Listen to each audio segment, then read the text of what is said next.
Imagine for a moment that every task you dread, every moment where procrastination seems to win, every battle you've had with yourself to simply begin, could be reshaped not by force or endless willpower, but by the chemistry of your own brain.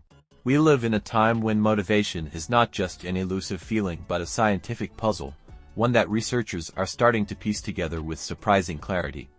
And one of the most fascinating discoveries making waves right now is something called dopamine anchoring. It's more than a productivity hack, it's a glimpse into how our brains can be trained, how habits are sculpted, and how small, almost invisible shifts in our environment can rewire the way we experience the world. Think about the last time you put off doing something important. Maybe it was writing, studying, sending an email, or simply cleaning up a mess that's been staring at you for days. Your mind knew it had to be done, but your body resisted. You felt heavy, distracted, maybe even guilty for delaying it. That is where dopamine, the brain's powerful motivator, comes in. Dopamine is not the chemical of pleasure, as many people believe it is the chemical of anticipation. It spikes not when you receive the reward, but when you expect it. And what dopamine anchoring does is take that principle and turn it into something you can use to your advantage every single day. Imagine tying something you don't want to do with something you love. If you dread folding laundry but you pair it with your favorite playlist, over time your brain learns that laundry equals rhythm, movement, maybe even joy. If you hate opening your laptop to work on a report, but you always allow yourself a delicious cup of coffee only while you're doing it, your brain starts to light up at the sight of the laptop, because it now predicts the reward. It is classical conditioning, yes, but layered with neuroscience that shows us how motivation itself is hackable. It's as though you are teaching your mind to find pleasure in the boring, in the mundane, in the repetitive tasks that once felt like weight. But this method is not about trickery, it's about partnership. Your brain is not an enemy that resists productivity. It's a survival organ, wired to conserve energy, wired to avoid discomfort. Dopamine anchoring allows you to create a bridge between what your brain avoids and what your brain craves. The fascinating part is that the brain doesn't separate the reward from the task, it blends them. Over time, the task itself becomes the reward. That's why people who run with music often say they can't imagine running without it. The sound and the movement have fused in the brain's reward system. That's why students who study in a cozy cafe, with the aroma of coffee in the background, start to crave that environment whenever they want to focus. Now here's where things get even deeper. Researchers have found that when dopamine spikes in anticipation, it shapes memory. It makes the brain encode the experience more vividly. So when you anchor a task with something enjoyable, not only do you make it more appealing in the moment, but you also create a lasting memory loop.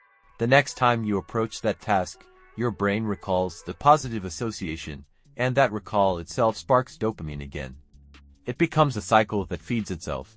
This is why habit formation is not about discipline alone, it is about engineering anticipation. Consider the opposite for a moment. Think about why we procrastinate. We delay because the brain has anchored the task with discomfort, boredom, or even fear.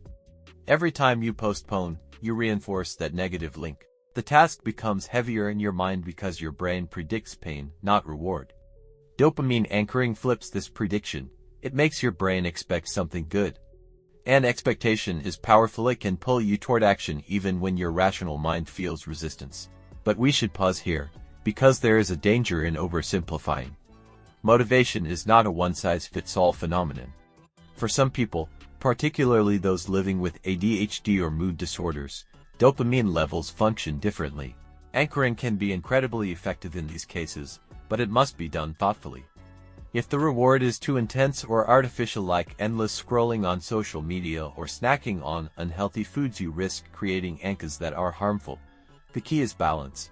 Use natural, uplifting stimuli. Music, movement, scents, small treats, short breaks, or even simple affirmations can all become anchors. What matters is that they are consistent, repeatable, and tied only to the task you want to reinforce. Think of the brain like a garden. Every thought, every action, every anchor you set is a seed. If you pair your hardest tasks with dread, you grow weeds that choke your progress. But if you pair those same tasks with light, warmth, and reward, you grow flowers that draw you back again and again. The science of dopamine anchoring shows us that you are, in a very real way, the gardener of your own motivation. Now, Let's bring this into daily life. Picture waking up tomorrow morning. You know you need to exercise, but you don't feel like it. Instead of fighting yourself, you decide to anchor it. You create a playlist of your absolute favorite songs that make you want to move, that give you energy. You allow yourself to listen to this playlist only when you're exercising. At first, it feels like you're bribing yourself. But after a few weeks, your brain starts to light up at the thought of exercise, because it doesn't just predict movement, it predicts music, rhythm, joy. Eventually, even without the playlist, your body begins to crave the feeling of starting the workout.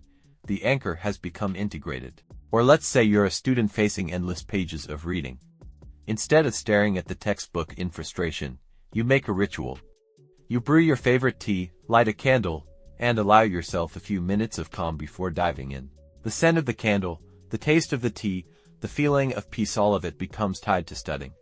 Soon, the sight of the candle, or the steam rising from the cup signals to your brain that focused time has arrived. You don't have to fight to get into the zone, the anchor has carried you there.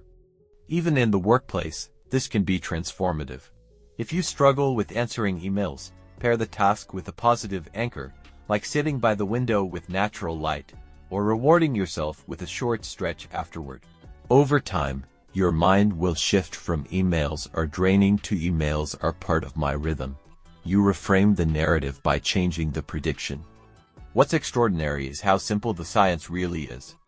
The human brain is designed to seek out patterns. It loves predictability. When you introduce consistent anchors, you're speaking the brain's language. You're saying, this task is not pain, this task is pleasure. And the brain listens, it adapts, it rewires. Of course, motivation will never be perfect. There will be days when you feel resistance, when the anchors don't seem strong enough. But even then, remember this, every time you reinforce the positive link, you're carving deeper grooves in your neural pathways. You're shaping your brain to serve you, not fight you. And little by little, those grooves become the highways of your daily life. So, if you've ever felt like motivation is fleeting, or like you're trapped in cycles of procrastination, know this. The answer is not more discipline, not more self-criticism, but smarter design. Dopamine anchoring is not about force, it's about flow. It's about gently nudging your brain toward anticipation, toward reward, toward joy, even in the smallest of tasks. And once you begin, you'll notice that what felt impossible yesterday begins to feel natural tomorrow. This is the quiet power of psychology, not just understanding the mind but working with it, shaping it, guiding it. Dopamine anchoring is not a gimmick, it's a reminder that your brain is more flexible, more adaptable, and more open to change than you may believe. And when you begin to harness that truth, your days no longer feel like battles. They begin to feel like partnerships, moments where effort and reward coexist, where the mundane becomes meaningful, where motivation is not hunted but cultivated. So the next time you're about to put something off, ask yourself, what small joy can I anchor to this? What little reward can I bring into this moment, not after the task is done, but during it? Try it once, try it twice, watch how your brain responds. And then realize that you've unlocked something extraordinary, a way to turn the hardest parts of life into experiences you can actually look forward to. Because in the end, motivation is not about waiting for inspiration, it's about creating it. And dopamine anchoring may just be the tool that helps you do exactly that.